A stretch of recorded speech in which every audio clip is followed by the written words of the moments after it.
cours de préparation culinaire du célèbre professeur Gastropovitch, c'est-à-dire moi. Aujourd'hui, chers amis, je vais vous montrer une recette fulgurante, hautement calorique, hyper protéinée, le gâteau que l'on appelle Montpensier. C'est un gâteau à base de fécule, de protéines, de fibres et de minéraux. On y trouve également 120 mg de sodium, 125 mg de potassium, 193 mg de phosphore, une petite touche de manganèse, 0,42 g de cholestérol, ça c'est exprès pour les femmes. Ajoutez des acides gras saturés et d'autres insaturés. Un peu de zinc, un peu de cuivre. N'oubliez pas les lipides, il en faut beaucoup, des matières grasses. Donc, il est composé d'acide oléique, linoléique et palmitique. Et puis, un peu de glucides pour la petite touche de goût. Voilà. En d'autres termes, parce que certains d'entre vous ne comprennent pas le jargon scientifique, il vous faut 125 g de ce que l'on appelle communément de la farine, 125 g de sucre, 80 g de beurre, 50 g d'amandes effilées, 50 g et un peu plus de fruits confits que vous aurez préalablement fait macérer dans du bon rhum de République dominicaine, plus 100 g d'amandes en poudre et une boîte d'œufs. Vous prenez les œufs, la boîte, elle ira à la poubelle. Et ensuite, vous mettez tout ça dans ma super nouvelle machine diabolique. Cette machine d'un autre âge qui me permettra de vaincre Pécuman. Alors, la première étape consiste à vérifier que le beurre est bien ramolli. Parce que s'il est trop dur, ça va jamais se mélanger. Donc voilà, je coupe des petits morceaux de beurre. Voilà. Ensuite, il faut séparer les blancs et les jaunes. Normalement, il ne faut pas séparer les familles, mais là, c'est particulier.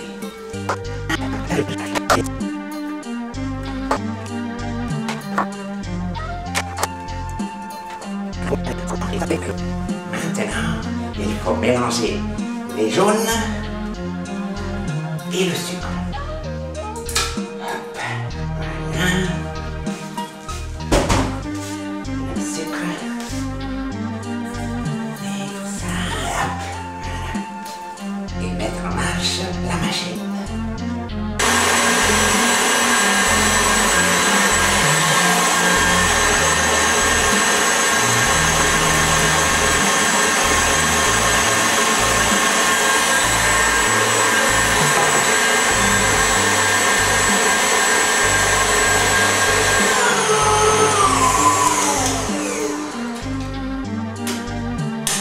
L'étape suivante est de mettre la farine dans ce mélange. Quand la farine se mélange, ajoutez le beurre.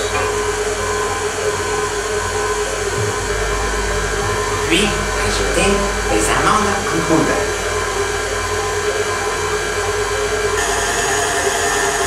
Une fois que la pâte est prête, vous pouvez arrêter la machine infernale.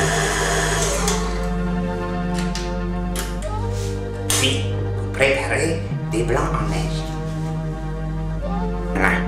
Une fois que les blancs sont bien montés en neige, là c'est presque un iceberg, vous pouvez l'incorporer à votre mélange. Alors pour ceux et celles d'entre vous qui n'ont pas la chance d'avoir un appareil hautement technologique comme ce robot, je vais vous montrer comment il faut procéder. Vous prenez un tiers de l'œuf que vous mettez dans votre pâte. Et là, l'astuce consiste à mélanger délicatement sans casser les blancs. C'est pas facile et ça prend très longtemps. Comptez une bonne dizaine de minutes, voire un quart d'heure, pour l'ensemble de la préparation.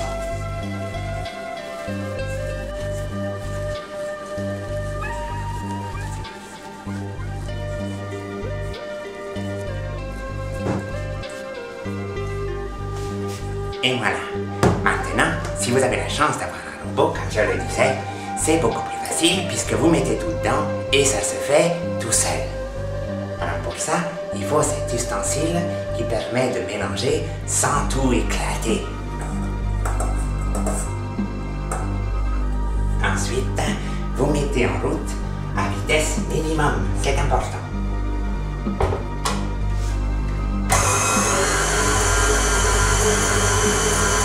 Lorsque la pâte est bien mélangée, vous pouvez arrêter le robot. Pour savoir si votre pâte est prête, vous regardez si ça fait ce que l'on appelle le ruban.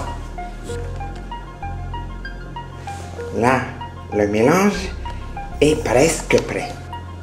Maintenant, vous égouttez les fruits confits que vous ajoutez à la préparation.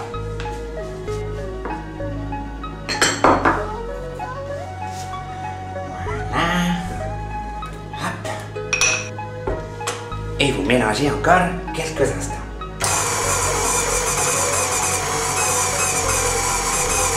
Pas longtemps, 5 à 10 secondes. Voilà, ça suffit. Voilà. Maintenant, l'étape suivante, vous prenez un moule. Un moule à tarte, un moule à ce que vous voulez. Vous mettez au fond les amandes effilées. Parce que c'est ça qui fera joli sur le gâteau. Puis, vous versez dessus votre préparation.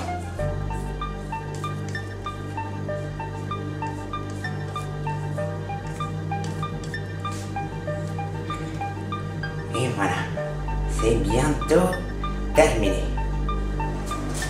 Voilà, dans un four préchauffé à 200 degrés, vous enfournez votre merveille. Voilà, et vous laissez cuire une demi-heure, c'est-à-dire approximativement 30 minutes. Pendant ce temps, vous pouvez faire la vaisselle, cette pile là-bas qui s'est entassée au fur et à mesure. Ou alors, si vous êtes chanceux comme je le suis, grâce à ma renommée internationale, je peux avoir les services d'un majordome, mon estimé Igor, qui se charge des basses besognes comme la vaisselle. Igor! Où est-il? Igor! Viens faire la vaisselle! J'ai petite Gervais! Ramassez des brouettes! Où es-tu? Dépêche-toi! Allez, viens ici! Igor! Avec un moule en silicone, c'est beaucoup plus facile puisque ça se démoule tout seul. Et voilà, il est presque terminé.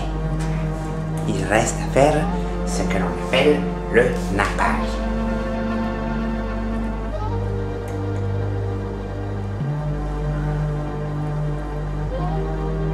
Et voilà, c'est terminé. Vous devez maintenant attendre un petit peu que ça soit frais et le déguster entre amis tel quel. Ou bien, si vous voulez l'offrir à Pécuman, comme je compte le faire, vous pouvez remplacer le glaçage par de la morora ou du bicarbonate de polyphosphate. J'espère que ce cours de préparation culinaire vous a intéressé. Je vous donne rendez-vous prochainement pour une autre démonstration de mon talent. À bientôt.